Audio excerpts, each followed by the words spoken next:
Asterisco guión completo traducido al español. La lluvia golpeaba el parabrisas con tanta fuerza que los limpiaparabrisas no podían seguirle el ritmo. Los tenía a máxima velocidad y aún así no veía más allá de la longitud de un camión delante de mí. La unidad frigorífica zumbaba a mis espaldas. Ese traqueteo constante del diésel que había dejado de escuchar, a menos que cambiara de tono. La Interestatal 10 se extendía hacia el este desde Houston.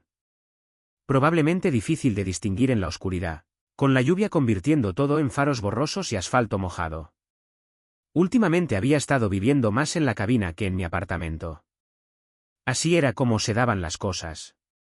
El piso en Baytown costaba $800 al mes y había dormido allí quizás 10 noches desde julio. No tenía sentido, pero seguía pagando porque necesitaba una dirección para todo el papeleo que la gente no paraba de enviar. El correo se acumulaba sobre la encimera de la cocina. A veces me lo imaginaba cuando esperaba en los muelles de carga. Solo pilas de sobres que no quería abrir, haciéndose más altas. Mi teléfono estaba en el portavasos. La pantalla se iluminaba cada pocos minutos con notificaciones que ya había visto. Mensajes de texto, correos electrónicos, mensajes de voz, todo lo mismo. Florence quería la manutención de los hijos. Técnicamente, manutención atrasada. Llevaba 3 meses de retraso y ella había dejado de tener paciencia al respecto alrededor del segundo mes. Sus mensajes llegaban en racimos, cortos primero, luego más largos cuando no respondía lo suficientemente rápido. El último decía que había presentado algo en el condado. No sabía exactamente qué significaba eso, pero Barbara Olsen sí. Barbara era la oficial de cumplimiento o la gestora de casos o como lo llamaran. Había dejado 2 mensajes de voz esta semana sobre formularios que yo necesitaba rellenar como respuesta. Plazos muy específicos.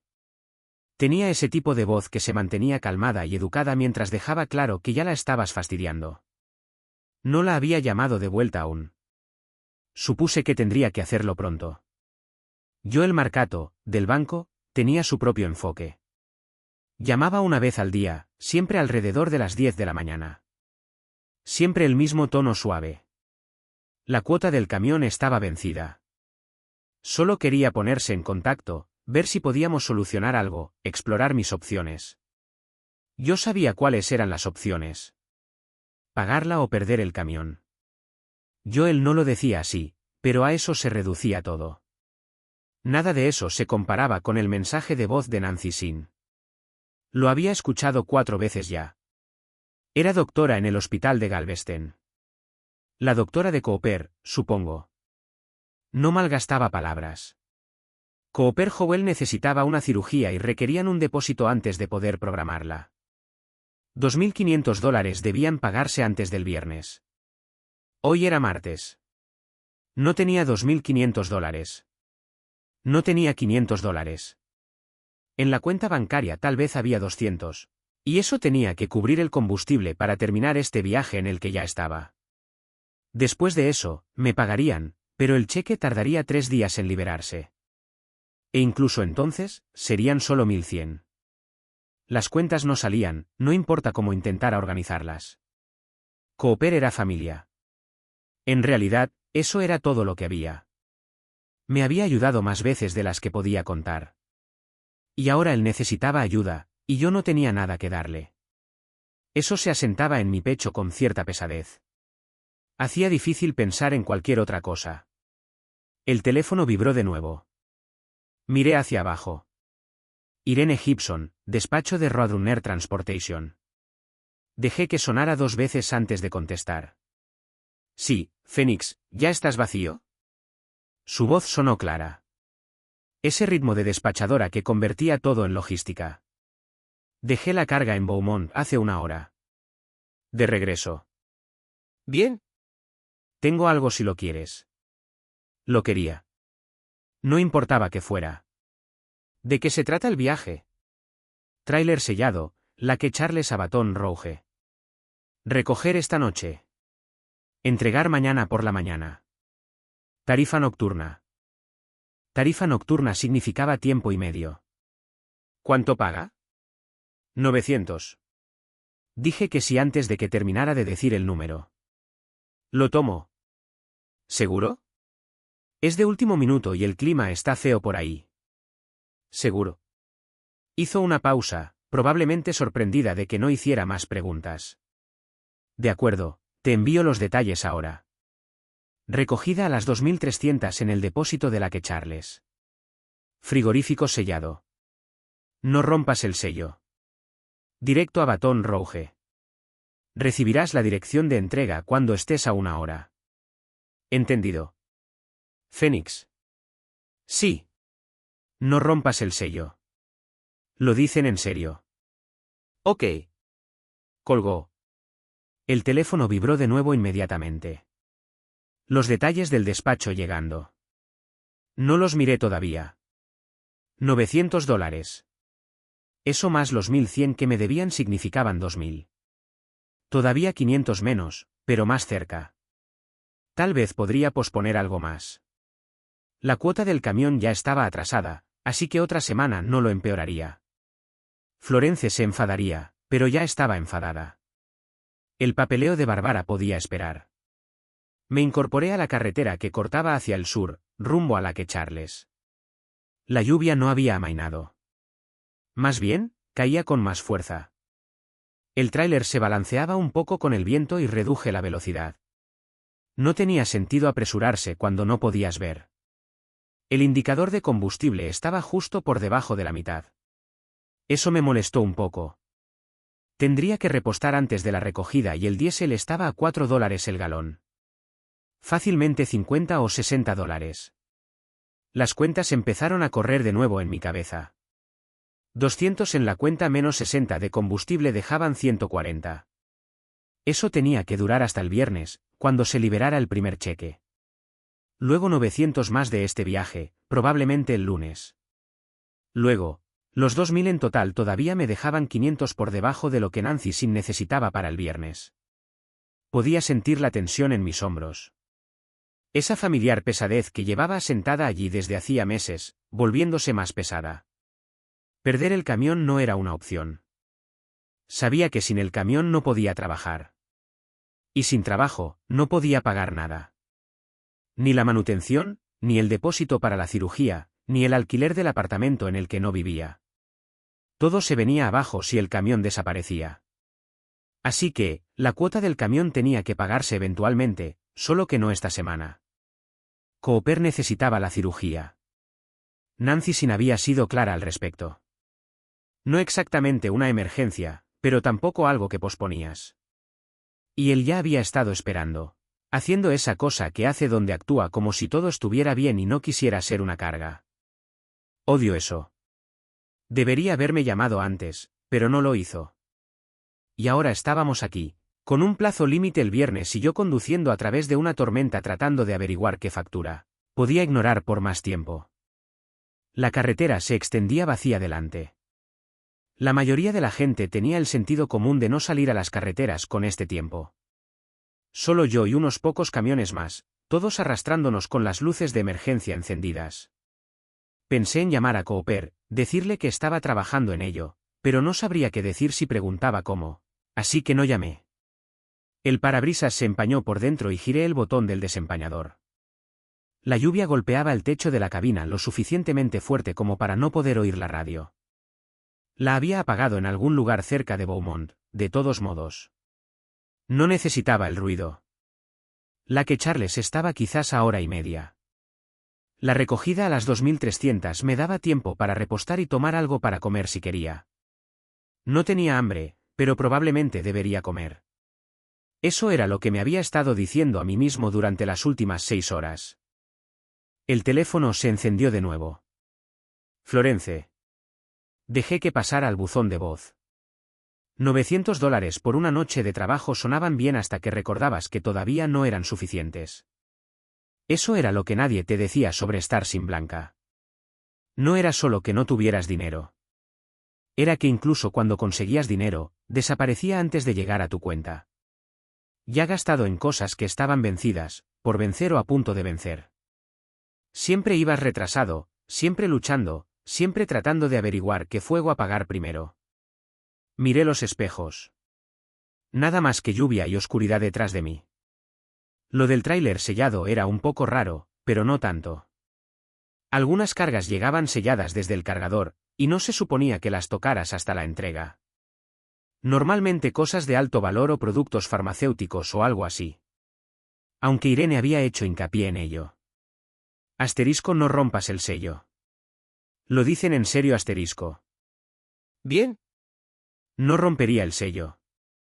Las 2300 eran las 11 de la noche. Conduciría toda la noche, entregaría en Baton Rouge al amanecer, y luego probablemente volvería vacío a Houston a menos que Irene tuviera otra carga. Eso pasaba a veces. Viajes consecutivos que te mantenían fuera 3 o 4 días seguidos. No me importaba. Dormir en la cabina era gratis y las millas se acumulaban. El indicador de combustible bajó otro poco. Tendría que parar pronto. Hice las cuentas una vez más. No pude evitarlo. $200 menos 60 de combustible. Quedan 140. El cheque de 1100 se libera el viernes. Esos son 1240 en total. 900 de este viaje se liberan el lunes. Esos son 2140 en total. El depósito de la cirugía necesita 2500 para el viernes, faltan 360. O faltan 760 si los 900 no se liberan hasta el lunes. Me dolía la mandíbula. La había estado apretando sin darme cuenta. Tenía que haber algo que pudiera vender. No poseía nada que valiera $300 excepto el camión, y no podía venderlo. El apartamento tenía algunos muebles, pero venían con el lugar. Mis herramientas, tal vez, pero las necesitaba. La ropa no valía nada. Podía pedirle dinero a alguien. Ese pensamiento me puso el estómago tenso. No tenía a nadie a quien pedir. Cooper era la persona a la que solía pedir, y él era el que necesitaba ayuda. Florence no me daría nada. Ella quería dinero de mí. No tenía amigos con ese tipo de efectivo a mano. Una tarjeta de crédito. Era una opción, más o menos. Excepto que había agotado la única tarjeta que tenía en abril y no había podido pagarla. Probablemente la habían cancelado ya. La lluvia seguía cayendo. Yo seguía conduciendo. La salida para Salfer apareció a la derecha y la tomé. Había una parada de camiones a 1 milla de distancia con diésel barato. Podría comer allí también si decidía ducharme, aunque eso costaba $12, y estaba contando cada dólar. La parada de combustible apareció a través de la lluvia, luces brillantes reflejadas en el pavimento mojado. Entré y retrocedí el tráiler hasta un lugar alejado de las bombas. Luego lo desacoplé y conduje la cabina hasta allí para llenar el depósito. La bomba era lenta. Me quedé allí bajo la lluvia, viendo subir los números, haciendo cuentas que ya había hecho, llegando a la misma respuesta. No es suficiente. Todavía no es suficiente. Pero tomo el viaje de todos modos.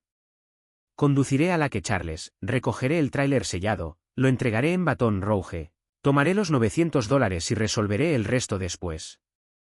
Eso era todo lo que tenía. La dirección que Irene envió me llevó a un Stuckey's cerrado junto a la enero del 10, unas 12 millas al oeste de Lake Charles. Me perdí el giro la primera vez. No había señal, solo un camino de acceso que giraba hacia atrás tras un grupo de pinos y desaparecía en la oscuridad. Di la vuelta y lo tomé despacio. El camino era de asfalto agrietado, con maleza creciendo en los bordes, y serpenteaba entre los árboles quizás un cuarto de milla antes de abrirse a un lote de grava. El Stuckey's estaba al fondo, ventanas tapiadas, el viejo cartel todavía puesto, pero las letras desaparecidas. Solo el marco y algo de óxido. Una luz de seguridad en un poste proyectaba un débil círculo amarillo sobre parte del lote. El resto estaba oscuro. El tráiler ya estaba allí. Una furgoneta blanca sencilla, estacionada bajo la luz. Sin logo de compañía. Sin número DOT a los lados. Solo blanca. Del tipo de blanco plano que ha sido repintado hace tan poco que aún no había acumulado suciedad del camino. Podía ver el candado colgando de las puertas, acero brillante, nuevo. Me detuve paralelo a él. Dejé el motor en marcha y los faros encendidos. No había nadie alrededor. No había otros camiones, ni coches, nada. La lluvia había disminuido a llovizna, pero el viento aún soplaba entre los árboles detrás del lote. Podía oír el zumbido de la luz de seguridad. Me quedé allí quizás 30 segundos. Revisé los detalles del despacho en mi teléfono otra vez. La dirección coincidía. La hora de recogida era las 2300 y eran las 10:58. Llegaba 2 minutos antes. Supuse que debería acoplarlo. Giré amplio y me alineé, mirando el tráiler por los espejos. Retrocedí despacio. El quinto eje encajó y puse el freno, luego salí para terminar el acople. La grava crujió bajo mis botas. Hacía frío aquí, quizás unos 12 a 13 grados, y la llovizna se coló por mi cuello cuando me agaché para revisar el pivote de enganche, bien asegurado. Conecté las mangueras de aire y la electricidad, probé los acopladores rápidos, todo estándar. Fue entonces cuando vi el sobrepegado al lado del pivote de enganche. Solo un sobreblanco normal, del tipo que usarías para una factura o una carta. Estaba dentro de una bolsa de plástico. La cinta envolvía todo para mantenerlo seco. Lo despegué y me enderecé bajo la luz de la cabina. Lo abrí. Dentro había 2 hojas de papel. La hoja de entrega estaba arriba. Formato estándar mecanografiado. El nombre en la parte superior decía Hall. No del todo correcto. Difería una letra cada vez, pero lo suficientemente cerca como para referirse a mí. No había nadie más aquí. El lugar de recogida coincidía con donde estaba parado. La dirección de entrega estaba en Baton Rouge, un polígono industrial cerca de Irvine Highway. No había número de teléfono, ni nombre de contacto, solo la dirección y una nota que decía que la ventana de entrega comenzaba a las 0600. La segunda hoja era más pequeña, de cartulina, perforada en la parte superior como para poder arrancarla. 5 líneas mecanografiadas, cada una numerada. Asterisco 1, no rompas el sello bajo ninguna circunstancia. Asterisco 2, no te detengas en el puente de la cuenca Atchafalaya.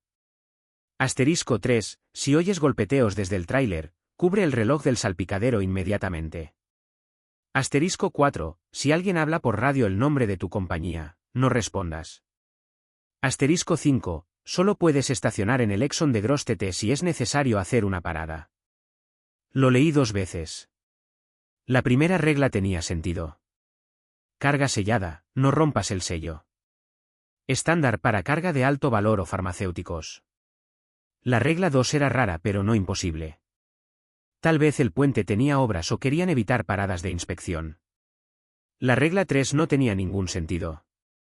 La regla 4, lo mismo. La regla 5 era lo suficientemente específica como para ser práctica, pero no sabía por qué importaba. Miré el tráiler de nuevo, blanco, liso, cerrado. La etiqueta del sello colgaba junto al candado, una tira de plástico numerada que podía ver incluso desde donde estaba, intacta. Di una vuelta con mi linterna. Los neumáticos estaban bien, la banda de rodadura decente, las mangueras de aire seguras. El chasis se veía limpio, sin daños, sin raspones, sin marcas de ningún tipo. El tren de rodaje estaba más limpio de lo que debería estar para un tráiler en uso. Sin barro, sin manchas de aceite, sin acumulación. La etiqueta de inspección DOT en la esquina frontal estaba al día, fechada hacía 2 semanas, pero el campo del nombre de la compañía estaba en blanco. Solo la firma del inspector y la fecha. No podía señalar nada ilegal, pero todo se sentía intencionadamente en blanco, despojado. La lluvia volvió a aumentar y volví a subir a la cabina, guardé el sobre en el parasol y solté el freno. La pantalla del Qualcomm brillaba en azul en el salpicadero. Registré el acople, me marqué en ruta y salí del lote. El camino de acceso me devolvió a la enero del 10 y me incorporé hacia el este. El tráfico era escaso, solo unos pocos coches y otro camión quizás a media milla delante. La carretera estaba mojada y el rocío salpicaba cada vez que adelantaba a alguien. Lo mantuve a 65 millas por hora. Baton Rouge estaba a unas 2 horas. Mayormente camino recto. Cruzaría el puente de la cuenca Atchafalaya aproximadamente a mitad de camino. Luego sería una carretera más pequeña a través de Grostete y hacia la ciudad. Un viaje fácil si el tiempo lo permitía. Estaba a 10 minutos del Stuckis cuando el Qualcomm se iluminó. No era un mensaje del despacho, sino un mensaje de radio, del tipo que llega a través del sistema cuando otro conductor envía un pin directo. La pantalla mostraba un ID de unidad desconocido, solo una cadena de números que no reconocía. El mensaje decía, asterisco violación de la regla 3 registrada. Lo miré fijamente. Asterisco regla 3, si oyes golpeteos desde el tráiler, cubre el reloj del salpicadero inmediatamente. No había oído ningún golpeteo, nada. Solo el ruido de la carretera, el zumbido del motor y la lluvia en el techo. Miré el reloj del salpicadero. Marcaba las 11:17. Números verdes, como siempre. Miré de nuevo al Qualcomm. El mensaje seguía allí.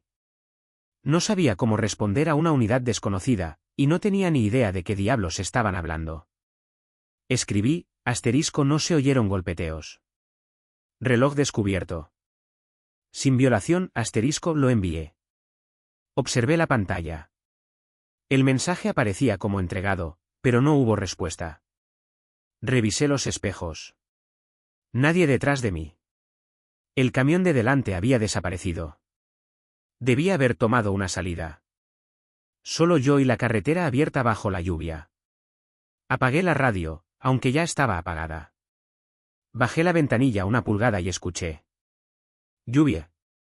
Neumáticos sobre asfalto mojado. El bajo retumbar del motor.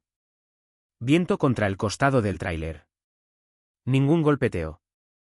Subí la ventanilla y me sequé la cara. Mis manos estaban tensas en el volante. El Qualcomm permaneció en silencio. Seguí esperando otro mensaje, pero no llegó nada. El reloj cambió a las 11:18. La carretera se extendía ante los faros, plana, negra y vacía. No sabía cómo podría haber violado una regla que requería que oyera algo que no había oído. Miré hacia abajo, al reloj del salpicadero. Marcaba las 11:11. Eso me molestó un poco porque lo había mirado quizás 30 segundos antes y eran las 11:18. El reloj no retrocedía. Nunca lo había hecho. Era uno de esos displays LED verdes estándar integrados en el salpicadero, del tipo que venía con el camión y que había funcionado bien durante 6 años. Miré de nuevo, todavía 11:11. Luego parpadeó una sola vez. Todo el display se apagó y volvió a encenderse, mostrando todavía 11:11, pero más brillante durante medio segundo. No toqué nada. Parpadeó de nuevo. Mi mano no estaba cerca de los controles. El botón para ajustar el reloj era una pequeña hendidura en el lateral de la pantalla que no había presionado en, probablemente 2 años, no desde el cambio de horario. Tenías que presionarlo con la uña o la punta de un bolígrafo. El reloj seguía mostrando 11:11. Estable ahora. Sin más parpadeos. Pensé que sería algo eléctrico. Humedad en el salpicadero por la lluvia. Tal vez los camiones hacían cosas raras cuando el agua se metía donde no debía. Una vez tuve un motor de limpiaparabrisas que se encendió solo después de pasar por una báscula inundada cerca de Beaumont. Mantuve los ojos en la carretera, todavía vacía. Solo asfalto mojado extendiéndose adelante hacia la oscuridad y la lluvia cayendo constante en el parabrisas. Los limpiaparabrisas marcaban su ritmo. El motor zumbaba. La unidad frigorífica del tráiler funcionaba silenciosa detrás de mí. Entonces lo oí. Golpeteos. Agudos, rítmicos, dentro de la cabina. Miré alrededor rápidamente. Nada. Solo yo y el asiento del pasajero vacío, el sobre en el parasol y mi teléfono en el portavasos. Los golpeteos volvieron. 5 golpes rápidos. Pausa. 5 más. Sonaban como uñas en plástico. Precisos. Deliberados. Provenían de algún lugar encima de la radio. Quizás dentro del mismo salpicadero. Asterisco tap tap tap tap tap. Miré los espejos. Nadie detrás de mí. Nadie a mi lado. Solo mi camión, el tráiler sellado y la carretera vacía. Asterisco tap tap tap tap tap. Bajé la ventanilla una pulgada. El sonido de la lluvia entró, más fuerte que el de los neumáticos sobre el pavimento mojado. Escuché con atención. Los golpeteos estaban dentro. Definitivamente dentro. No del tráiler, no del exterior. De la cabina misma, justo encima de donde la radio estaba en la consola central. Asterisco tap tap tap tap tap. Mis manos se tensaron en el volante. Miré al lado del pasajero. Nadie allí. Miré al parabrisas. Solo lluvia, oscuridad y la carretera adelante. Los golpeteos continuaban. El mismo ritmo. Los mismos 5 golpes, pausa, 5 golpes. Entonces recordé las reglas. Asterisco regla 3, cubre el reloj del salpicadero inmediatamente si se oyen golpeteos desde el tráiler. Excepto que los golpeteos no eran del tráiler. Eran de dentro de la cabina. Pero quizás eso era lo suficientemente cercano. Quizás la regla se refería a cualquier golpeteo. Alcancé el parasol con mi mano derecha, manteniendo la izquierda en el volante. Bajé el sobre y lo abrí mientras miraba la carretera. Los 2 papeles se deslizaron. Agarré la cartulina perforada con las reglas impresas. Los golpeteos continuaban, constantes, pacientes. Presioné la cartulina sobre el reloj del salpicadero con la palma, cubriendo completamente la pantalla verde de las 11:11. Los golpeteos se detuvieron así de repente, instantáneamente, a mitad de un golpe. El silencio se sintió peor que el sonido. Mantuve la cartulina presionada contra el reloj. Mi palma sudaba. La cartulina se sentía delgada y endeble, como si no aguantara si tenía que mantenerla allí por mucho tiempo. Conté hasta 10 en mi cabeza. Sin golpeteos, solo ruido de la carretera, lluvia, el motor y mi propia respiración. Conté hasta 20. Todavía nada. El silencio se sentía como si estuviera esperando. Como si algo al otro lado de la cartulina hubiera obtenido exactamente lo que quería y estuviera satisfecho. Eso era lo que me molestaba. No que cubrir el reloj detuviera los golpeteos, sino que se detuvieran tan rápido, tan completamente, como si lo que fuera que hacía el sonido hubiera estado esperando que hiciera exactamente eso. Busqué algo para sostener la cartulina en su lugar. No podía conducir otra hora y media con una mano presionando un trozo de papel contra el salpicadero. Había un rollo de cinta aislante en el bolsillo de la puerta. Lo guardaba allí para reparaciones rápidas. Lo agarré con la mano derecha, torpemente, y arranqué un trozo con los dientes. Presioné la cinta a través del borde superior de la cartulina, pegándola al salpicadero por encima del reloj. Luego otro trozo en la parte inferior, luego uno en cada lado. La cartulina se quedó en su lugar. El reloj estaba completamente cubierto. No se veía ningún destello verde de luz por los bordes. Puse ambas manos de nuevo en el volante. El Qualcomm estaba en silencio. No había nuevos mensajes de la unidad desconocida. La pantalla mostraba mi estado como en ruta, igual que antes. Mi teléfono estaba en el portavasos, apagado. Seguí conduciendo. La lluvia seguía cayendo. Pasé por Lafayette poco después de la medianoche. La carretera giraba al noreste y el traicio disminuía aún más. Un par de coches pasaron en dirección contraria, faros brillantes y desaparecidos en segundos. La carretera era recta, plana y vacía. La CB había estado en silencio desde que salí de Houston. Ya no la usaba mucho. La mayoría de los tipos usaban teléfonos ahora o el Qualcomm. La CB simplemente estaba allí, integrada en el salpicadero bajo la radio, encendida, pero con el volumen bajo. A veces oía charlas de otros conductores o advertencias sobre controles de velocidad. Mayormente era solo estática. Cobró vida unos 10 minutos después de pasar Lafayette. Solo estática al principio, luego una voz. Asterisco Roadrunner Transportation, aquí despacho. Necesito que te registres asterisco. Miré la CB. La luz verde de transmisión no estaba encendida. Nadie estaba pulsando el botón, pero la voz seguía llegando. Asterisco Roadrunner Transportation, verificando estado. Por favor, responde asterisco. El ritmo era familiar. Las palabras sonaban como Irene. La misma eficiencia, el mismo ritmo de despacho. Pero estaba mal. Irene hablaba rápido, cortante. No perdía tiempo entre palabras. Esta voz tenía el mismo tono, el mismo timbre quizás, pero se movía lento, deliberado. Como si alguien estuviera leyendo un guión y poniendo pequeñas pausas entre cada palabra para asegurarse de hacerlo bien. Roadrunner Transportation. Confirma tu posición. Cambio, Regla 4. No respondas si alguien habla por radio el nombre de la compañía. Mantuve mis manos en el volante. No alcancé la CB. No dije nada. La voz volvió. Roadrunner, necesito confirmación. Por favor, responde . Todavía sonaba como Irene, pero mal, como alguien haciendo una imitación. Alguien que había oído su voz y trataba de copiarla, pero no la tenía del todo clara. Observé la CB. La luz de transmisión seguía apagada. El indicador de Skelch parpadeaba un poco, mostrando que entraba una señal, pero no había ID de unidad. Nada que mostrara de dónde se originaba la transmisión. Conductor, aquí despacho de Roadrunner. Responde, por favor. La voz era paciente, demasiado paciente. Irene se irritaba cuando la gente no respondía rápido.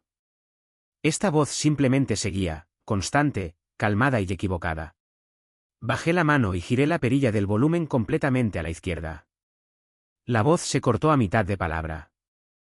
La CB seguía encendida, la luz de poder todavía verde, pero ya no podía oírla. Miré la carretera, todavía vacía, oscura, lluviosa. Mi teléfono vibró en el portavasos.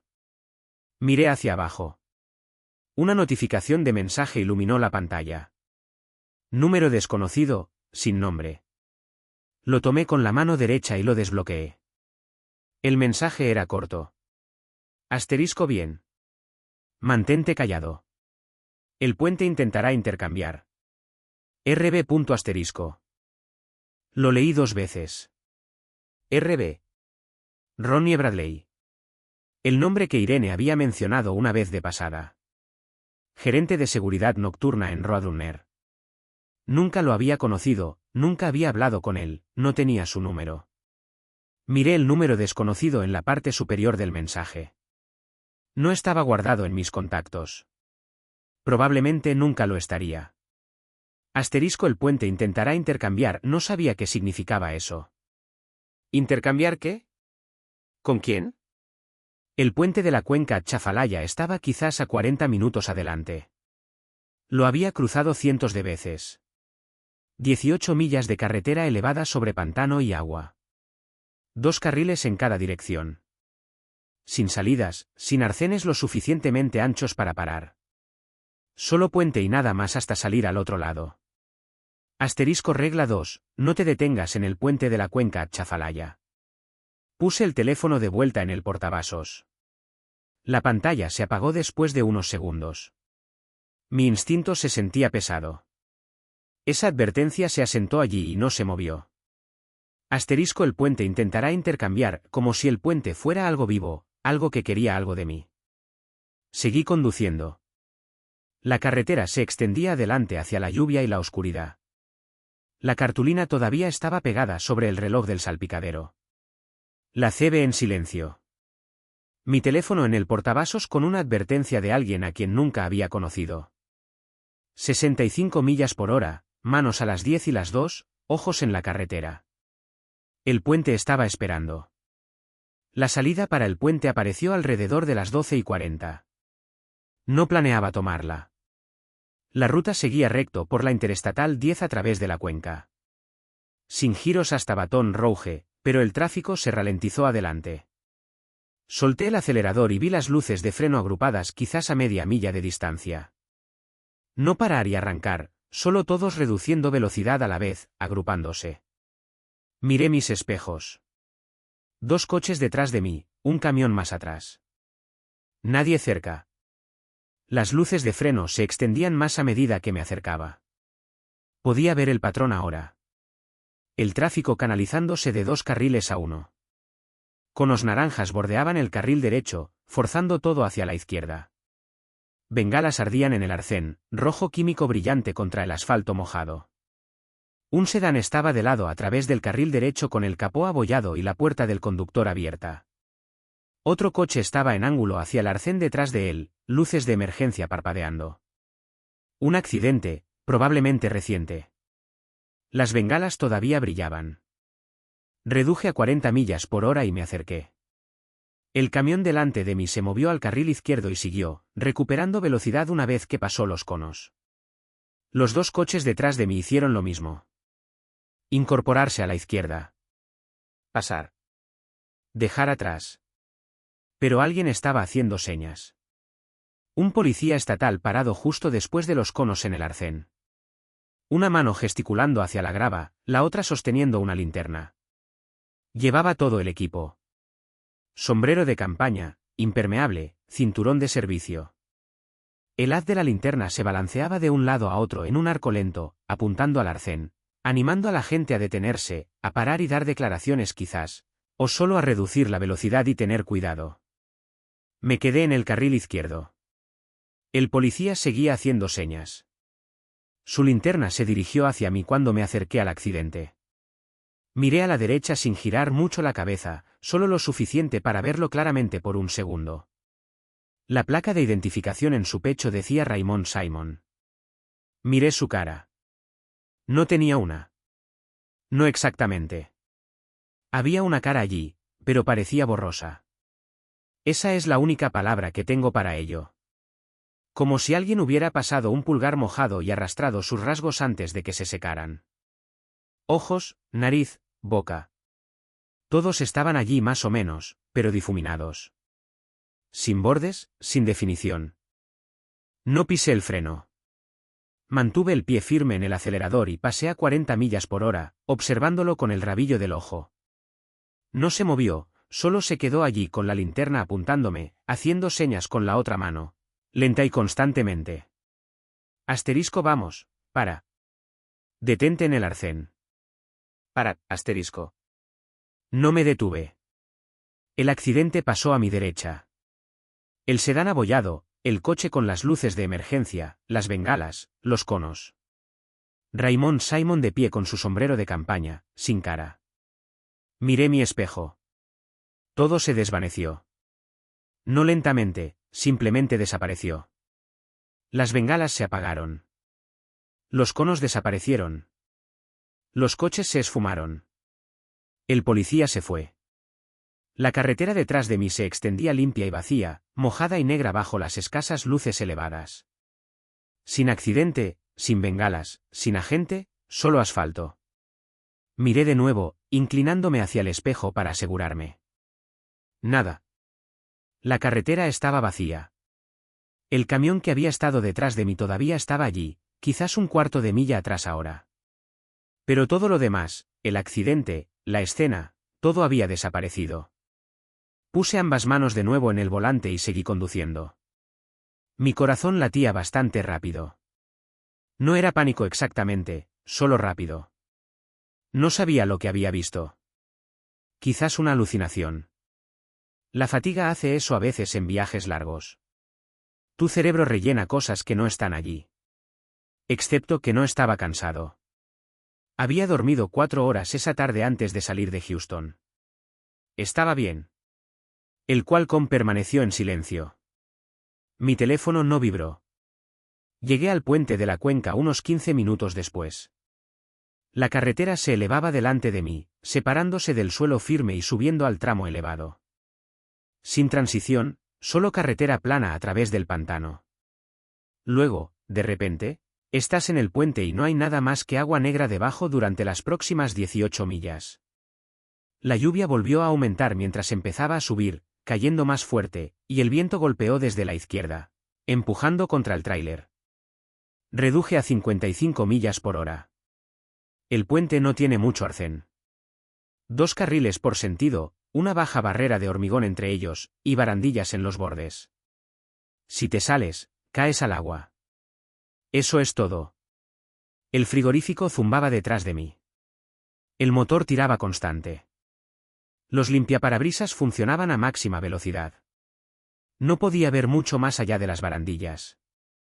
Solo oscuridad. El pantano estaba allí abajo en algún lugar, o agua abierta. No sabía cuál. Había cruzado este puente cientos de veces, y nunca me había fijado lo suficiente como para distinguirlo. El viento arremetió de nuevo, y el tráiler se balanceó ligeramente. Corregí, manteniendo el camión centrado en el carril. No había otro tráfico, nadie delante, nadie detrás, solo yo, el puente y la lluvia. A mitad de camino, vi las luces de emergencia. Parpadeando amarillas en el arcén derecho, quizás a 300 yardas adelante. Un coche, sedán pequeño, color oscuro. Estaba quieto con las luces de emergencia encendidas, apartado lo más posible al estrecho arcén. La barandilla estaba justo allí, al lado. Sin espacio para trabajar, apenas espacio para pararse. Había alguien fuera del coche. Vi la figura al acercarme. Una persona con una chaqueta de lluvia amarilla parada junto a la puerta del conductor, agitando ambos brazos por encima de la cabeza. La chaqueta era brillante contra la carretera oscura y el agua negra. Amarillo de alta visibilidad, del tipo con tiras reflectantes. Florence solía tener una igual. No pensé eso de inmediato. Vino un segundo después de que ya hubiera visto la chaqueta y registrado a la persona haciendo señas. Entonces mi cerebro alcanzó y dijo, esa es la misma chaqueta que usaba Florence. Amarillo brillante con tiras reflectantes, capucha con cordón. La había comprado en una tienda Academy Sports en Beaumont quizás hacía 3 años. Yo había estado con ella. Quería algo para caminar temprano en la mañana cuando todavía estaba oscuro. Mi pie se movió hacia el freno. No era mi intención. Simplemente lo hizo. Respuesta automática. Alguien varado en el arcén bajo la lluvia, pidiendo ayuda. Paras. Eso es lo que haces. Excepto que acababa de recibir un mensaje que decía que el puente intentaría intercambiar. Forcé mi pie de vuelta al acelerador, lo mantuve allí, la presión constante. La figura siguió haciendo señas a medida que me acercaba, ambos brazos sobre la cabeza, frenética, urgente. La chaqueta ondeaba con el viento y la lluvia. La capucha estaba levantada, cubriendo la cabeza de la persona, pero podía ver manos pálidas y las mangas de la chaqueta agitándose. Estaba quizás a 100 yardas. La regla 2 asterisco decía, asterisco, no te detengas en el puente. Asterisco, eso era claro. Sin paradas por ningún motivo. A 50 yardas. La persona dio un paso más cerca de la carretera. Justo al borde de la línea blanca, todavía haciendo señas. La chaqueta amarilla llenó mis faros. No frené. A 20 yardas. Empecé a pasar. La capucha se deslizó hacia atrás. Vi el pelo. Pelo largo colgando en tiras mojadas. No rubio, ni de ningún color normal. Parecía gris verdoso, en hebras, agrupado en mechones gruesos que no se movían bien con el viento. Colgaban rectos hacia abajo, pesados como musgo, como el musgo español que crece en los árboles aquí, colgando de las ramas en largas cortinas. La cara se inclinó hacia mi ventanilla mientras pasaba. La boca se movió. Sin sonido, solo los labios formando una palabra. Asterisco Fénix. Mi nombre de pila. Dijo mi nombre de pila. No vi los ojos. El pelo los cubría, pero la boca era clara. Labios pálidos moviéndose lentamente. Asterisco Fénix. Luego había pasado. La temperatura de la cabina bajó. No gradualmente, de golpe. Pasó de cálida, quizás 22 a 23 grados, a lo suficientemente fría como para que viera mi aliento empañarse frente a mí.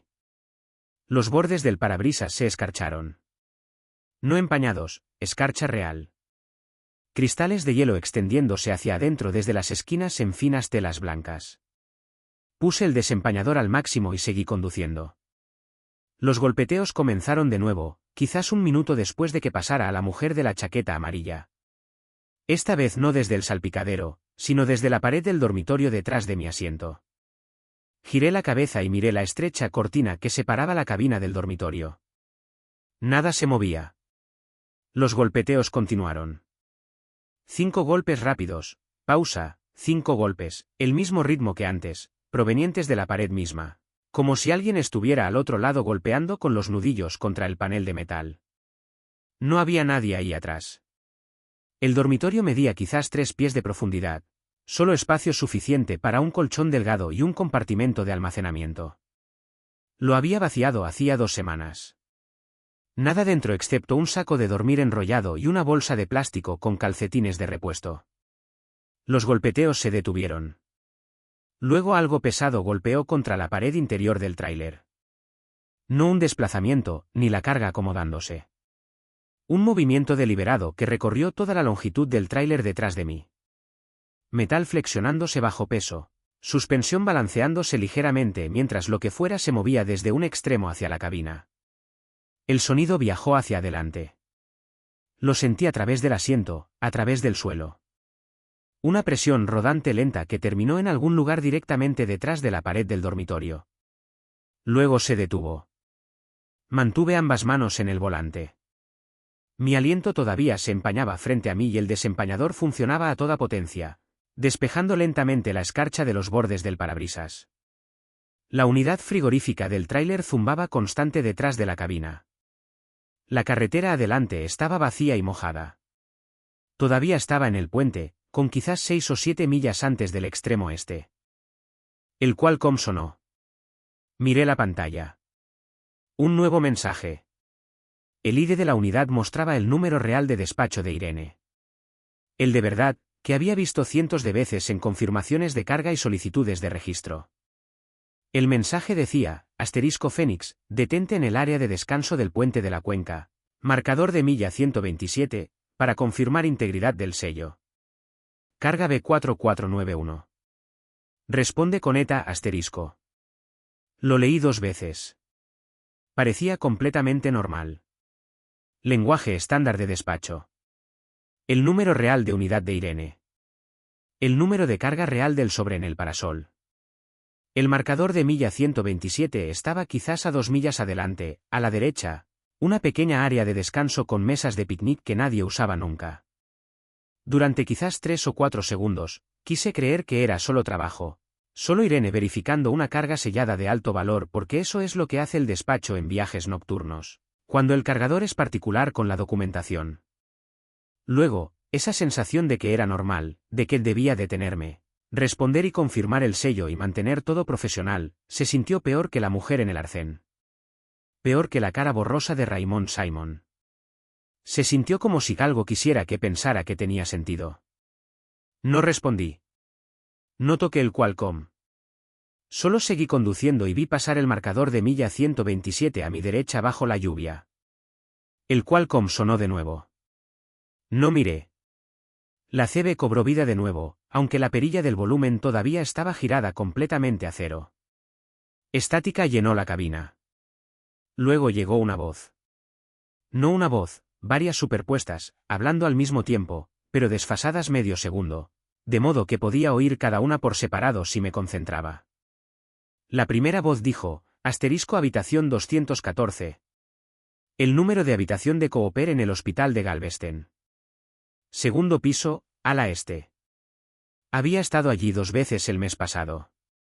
Una segunda voz, más grave y plana, dijo, $2.500. Para el viernes, la cantidad exacta que Nancy Sin había dicho en su mensaje de voz, no redondeada, no aproximada. El número específico. Una tercera voz, más suave, casi triste, dijo, 9 de marzo, la fecha en que Florence se fue. Sacó sus cosas del apartamento mientras yo estaba en un viaje a Laredo. Regresé a armarios medio vacíos y una nota en la encimera que decía que ya había presentado los papeles y que, pronto me contactarían.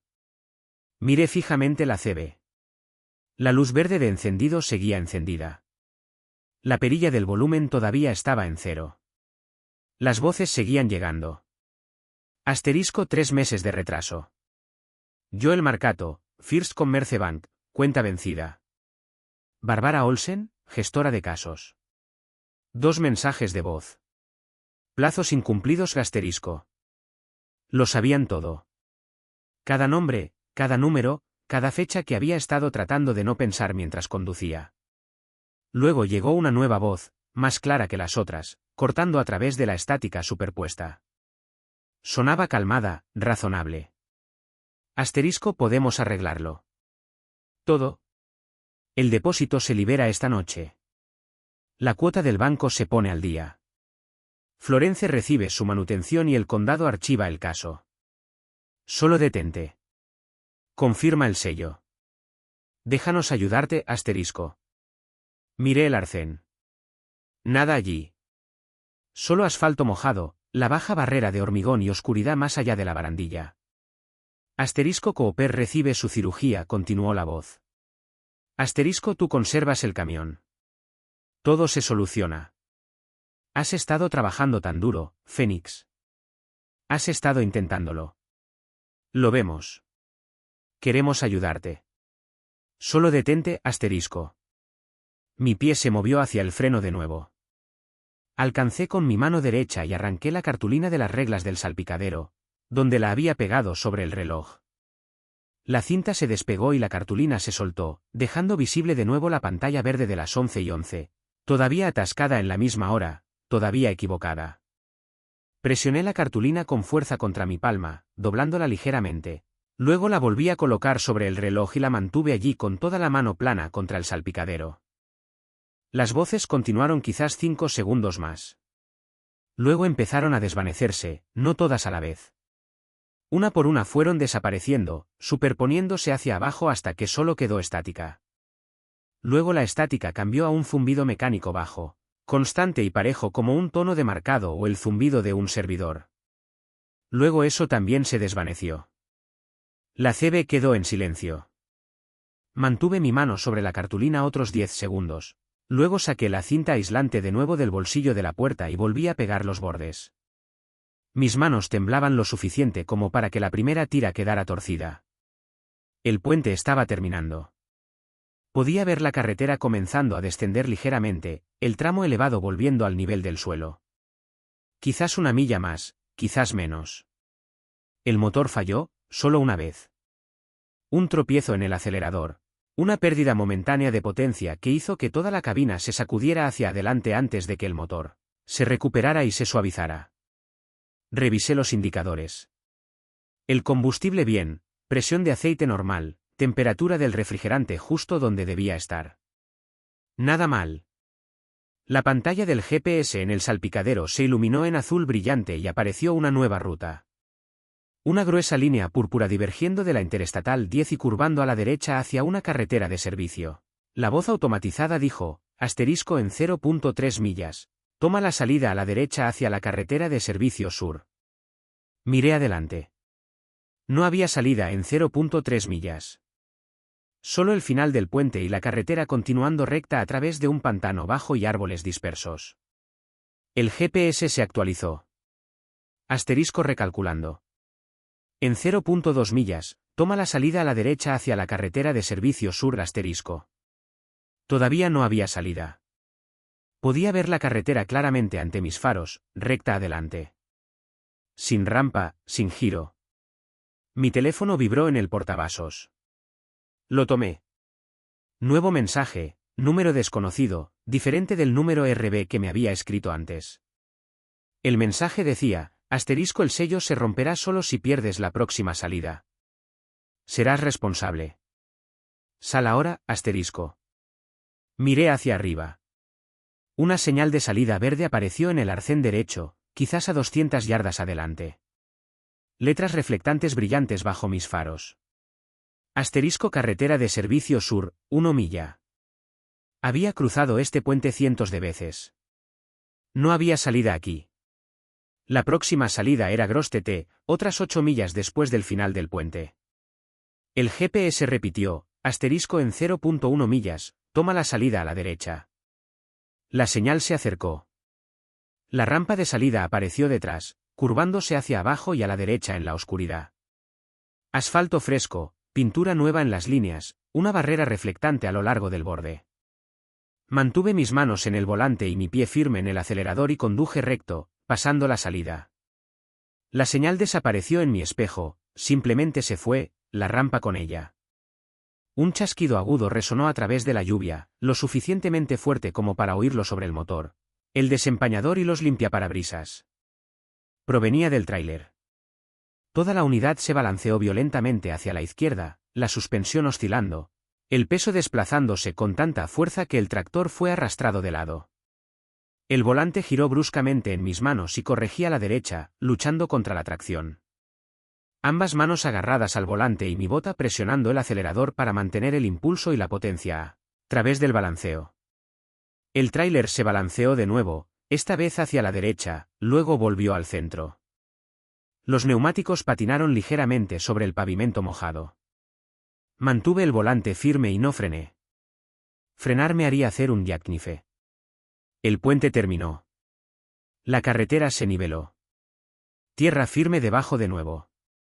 El tráiler se asentó. El balanceo se detuvo. El peso quedó quieto. Seguí conduciendo. Me detuve en el arcén unos 2 millas después del final del puente. Una antigua estación de pesaje estaba allí, cerrada probablemente por 10 años, con las ventanas de la cabina tapiadas y la rampa agrietada en el medio. Apagué el motor y tomé la linterna de debajo del asiento. La lluvia se había detenido. Eso fue lo primero que noté al abrir la puerta. Lo segundo fue lo silencioso que estaba todo. Sin viento, sin tráfico detrás o delante, solo el tic-tac del motor enfriándose y mis botas pisando grava mojada. Caminé a lo largo del tráiler con el haz de la linterna barriendo el suelo, los lados, el tren de rodaje.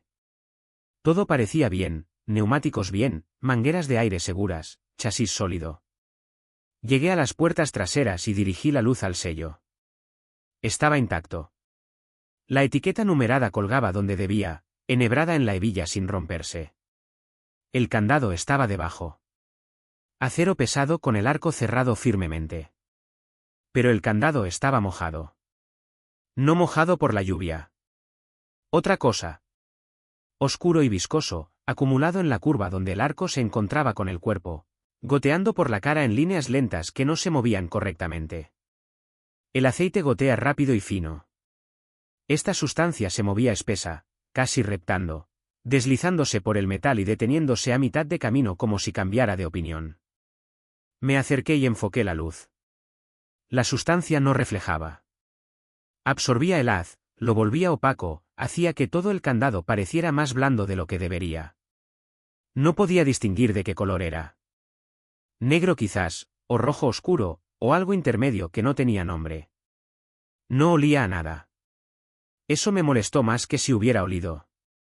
Llevaba guantes de trabajo. Delgados. Tela con agarre de goma en las palmas. Alcancé lento y toqué el borde del candado con mi dedo índice. Solo la punta. Apenas presión. La sustancia se movió. No como un líquido extendiéndose, como si algo notara. Se desplazó bajo mi guante, se contrajo hacia el punto de contacto, luego volvió a salir en un anillo. Sentí peso, presión, pequeños puntos de presión todos a la vez. Decenas de ellos, como pinchazos concentrados. Luego quemó, no calor. ¿Eo? Atravesó el guante en 2 segundos, a través de la tela y la goma como si no estuvieran, y golpeó mi piel con un escozor frío y agudo que se convirtió en fuego. Retiré mi mano bruscamente y la sacudí con fuerza. El guante humeaba. Humo real, delgado y gris, elevándose desde un agujero del tamaño de una moneda de 10 centavos que no estaba allí antes. Los bordes se ennegrecieron y la tela se desmoronó al flexionar los dedos. Me quité el guante y lo dejé caer. Cayó sobre la grava y siguió humeando. Mi dedo debajo estaba rojo, ampollado en un círculo perfecto, ya hinchado. Retrocedí 3 pasos. 4. El haz de la linterna temblaba en mi mano. La sustancia en el candado no goteaba. No se extendía. Solo estaba allí, acumulada y esperando. 2 golpes sonaron desde dentro del tráiler. No aleatorios. No algo desplazándose con el peso o acomodándose después del balanceo. 2 golpes. Deliberados. Espaciados. 1. Pausa. 2. Justo detrás de las puertas, quizás a un pie de donde estaba parado. Una respuesta. Eso era lo que era. Toqué el candado y algo dentro golpeó de vuelta. Me di la vuelta y caminé rápido hacia la cabina. No corrí, pero tampoco me tomé mi tiempo. Subí, cerré la puerta, la trablé y me quedé sentado respirando fuerte con la linterna todavía en la mano. Las reglas no estaban para protegerme a mí. Lo sabía ahora. Lo comprendí claro y frío, sentado en la oscuridad con mi dedo ampollado palpitando y los 2 golpes todavía resonando en mi cabeza. Las reglas estaban para asegurarse de que lo que fuera que estuviera dentro de ese tráiler llegara a donde iba. A Baton Rouge, al polígono industrial de Irvine Highway, a alguien esperando a las 0600 que sabía lo que había pedido y lo que aparecería. Asterisco, no rompas el sello. No te detengas en el puente. No respondas a la radio. No mires el reloj cuando golpee, asterisco, todo diseñado para mantenerme en movimiento.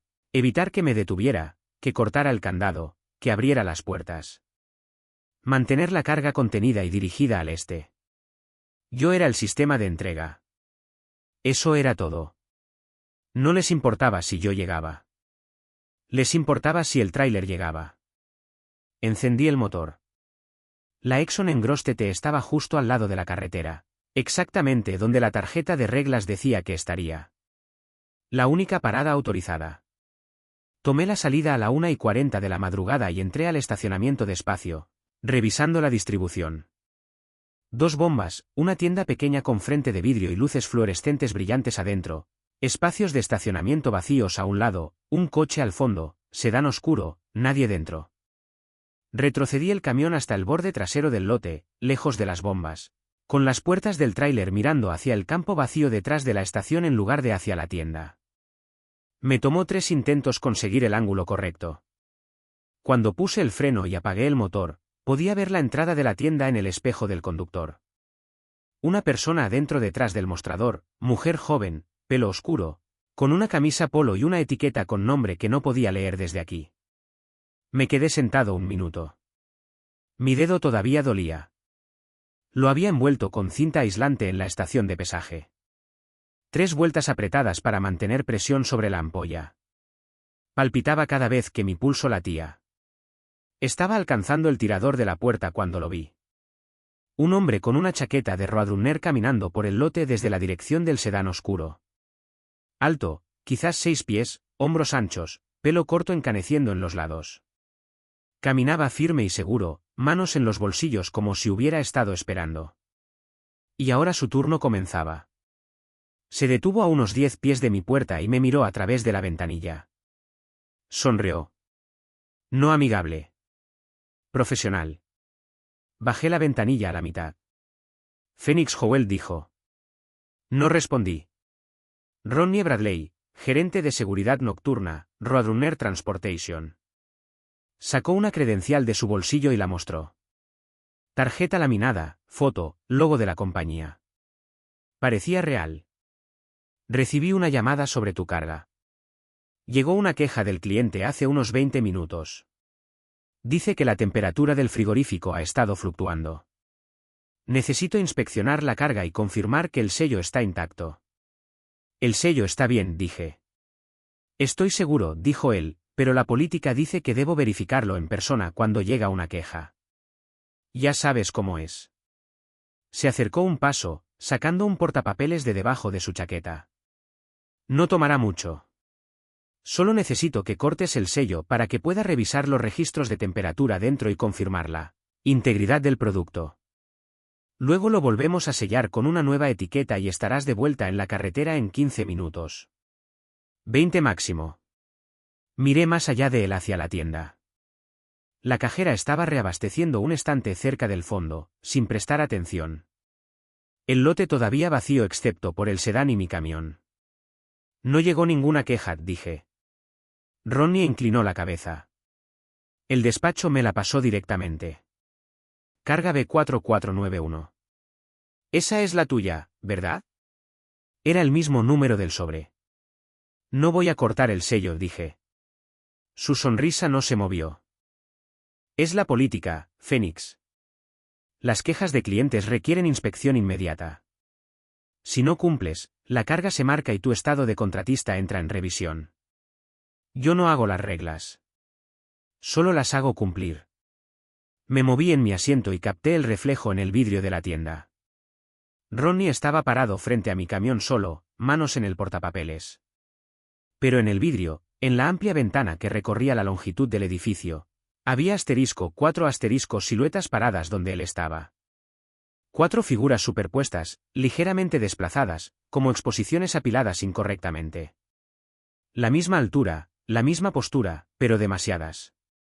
Miré directamente a Ronnie de nuevo. Un hombre, sólido, real. Miré el vidrio de nuevo. 4 figuras parpadeando en los bordes. No voy a cortar el sello, dije otra vez. La sonrisa de Ronnie finalmente se movió, se afinó. Estás cometiendo un error. Tal vez. Saqué las llaves del encendido, abrí la puerta y bajé. Ronnie retrocedió 2 pasos, pero no se fue. Pasé junto a él hacia la tienda sin mirar atrás. Mis botas crujieron en la grava, luego golpearon el pavimento. Luego estaba abriendo la puerta de vidrio y entrando al brillante frío de la Exxon. La cajera levantó la vista. Su etiqueta decía Ellen.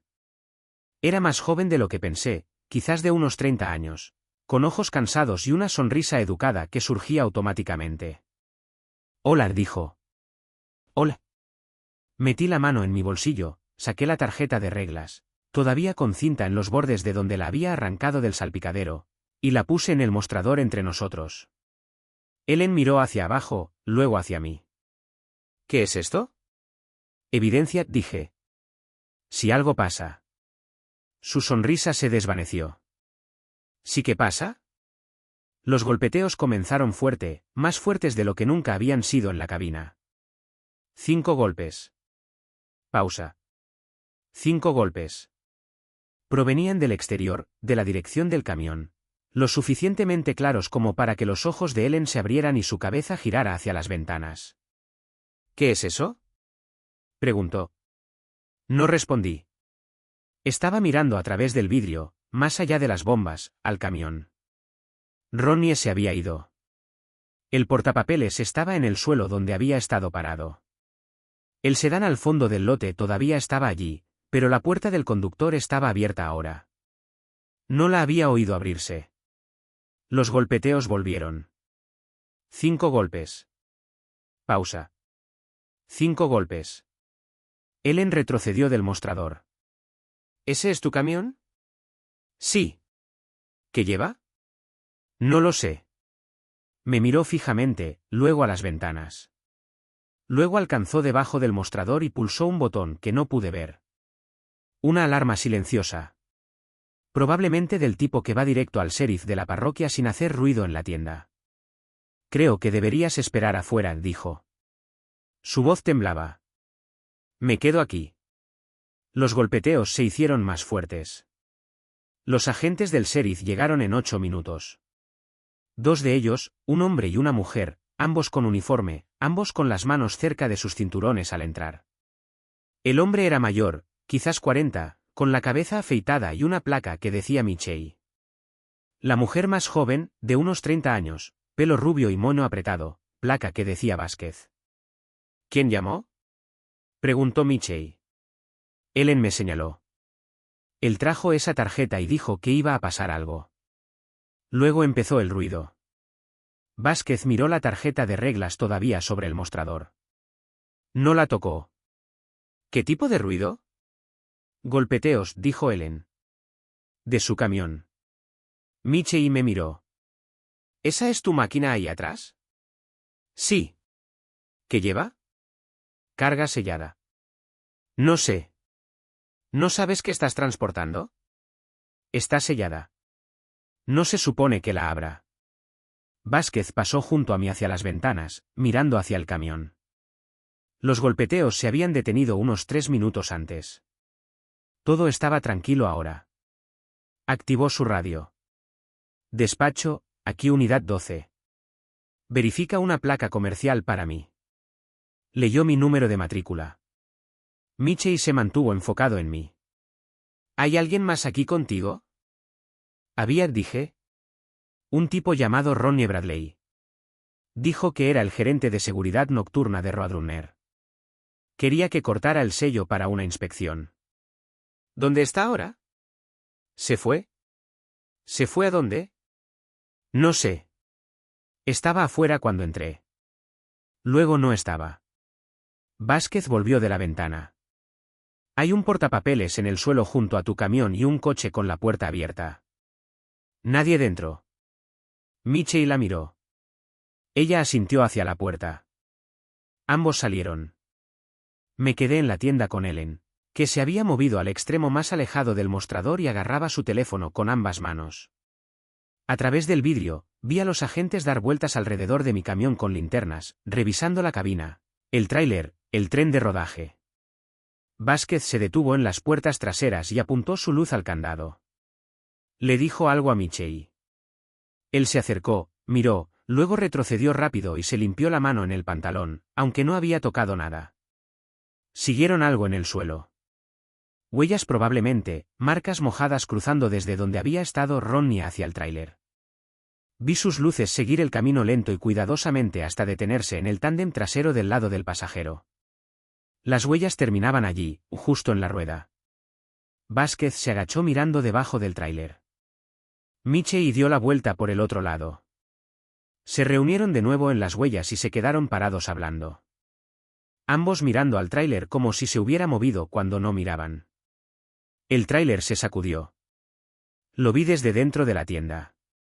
Una sacudida fuerte hacia la izquierda, balanceándose en la suspensión lo suficiente como para que todo el chasis se desplazara y los neumáticos chirriaran. En el pavimento. Michelle y Vázquez ambos saltaron hacia atrás, manos en sus armas ahora, luces apuntando a las puertas. El tráiler se balanceó de nuevo, a la derecha, luego a la izquierda. Luego un forcejeo completo que sacudió todo el vehículo e hizo sonar los acopladores rápidos. Los golpeteos volvieron, no 5 golpes ya, sino martilleo constante desde dentro, decenas de puntos a la vez, como puños en metal. El sello se rompió. Lo oí desde dentro de la tienda. Un chasquido agudo, metal contra metal, y la etiqueta numerada cayó al pavimento en 2 pedazos. El candado permaneció cerrado, pero el sello había desaparecido.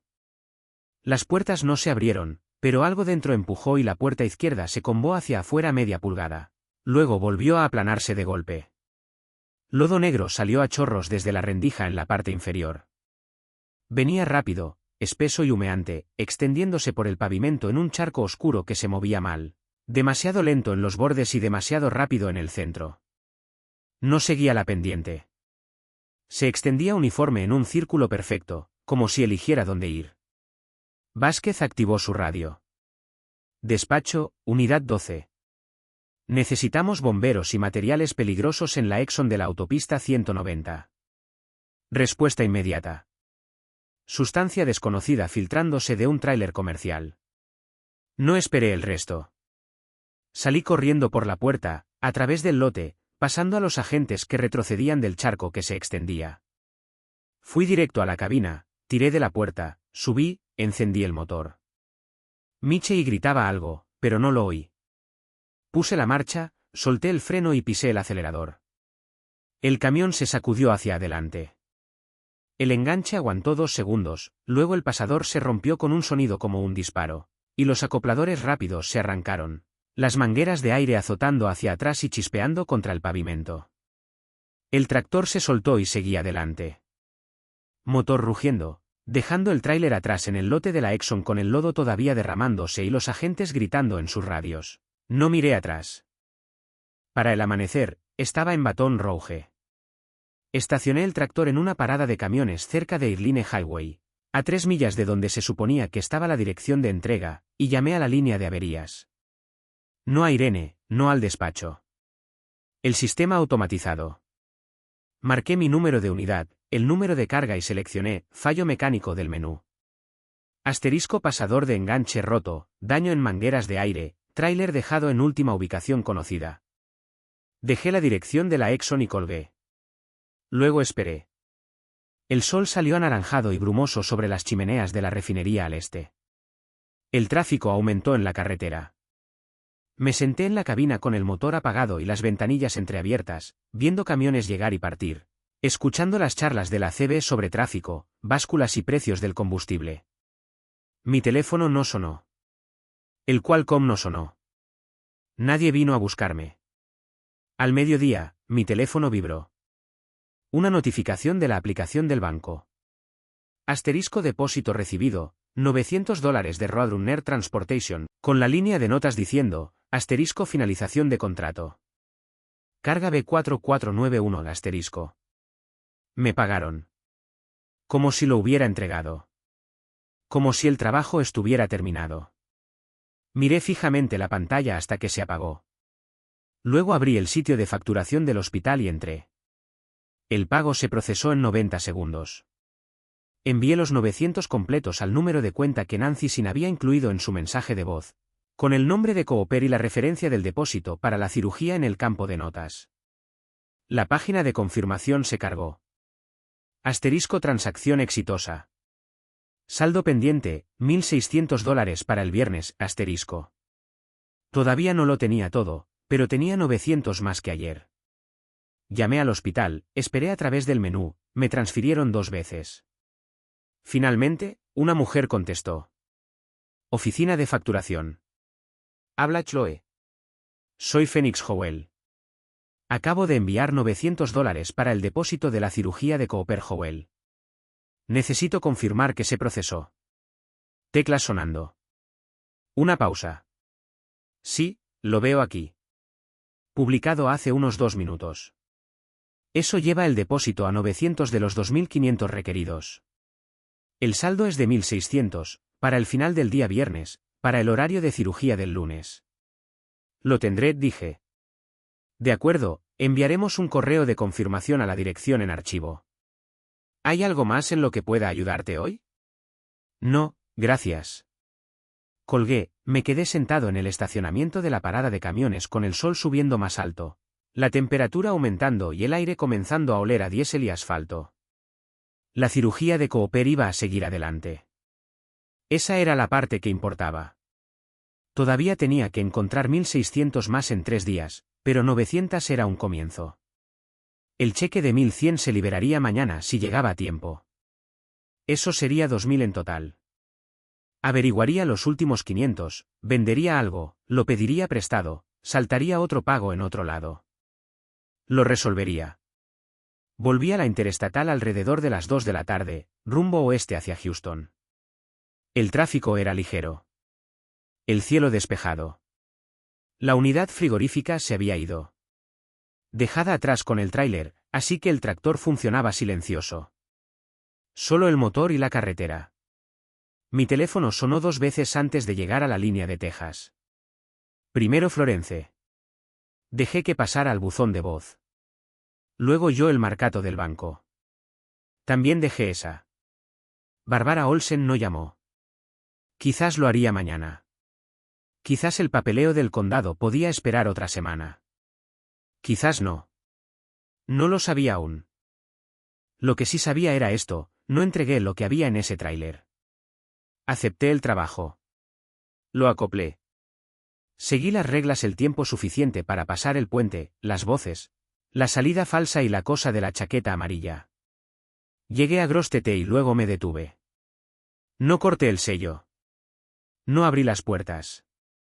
No dejé que Ronnie Bradley o lo que fuera que llevaba su nombre y chaqueta inspeccionara nada. Me alejé.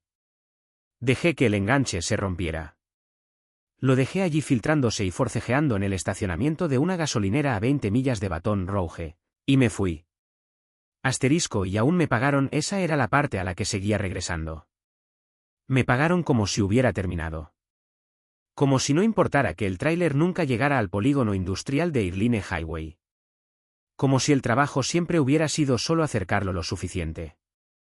O quizás me pagaron para que me callara, para asegurarse de que no hiciera preguntas o llamara a la policía estatal o le contara a alguien lo que vi. No lo sabía. Probablemente nunca lo sabría. Pero sí sabía que no lo entregué. Lo que fuera, quienquiera que estuviera esperando, no lo recibió de mí. Eso era suficiente. Me incorporé a la enero del 10 oeste y seguí conduciendo. El sol estaba detrás de mí ahora, todavía alto, todavía brillante. Houston estaba a 3 horas. Los cobradores de deudas volverían a llamar mañana. Florence seguiría enviando mensajes. El caso del condado seguiría su curso. La cuota del camión seguía vencida, pero la cirugía de Cooper estaba pagada, la mayor parte al menos. Y yo seguía conduciendo. Eso era todo. Eso era todo lo que tenía.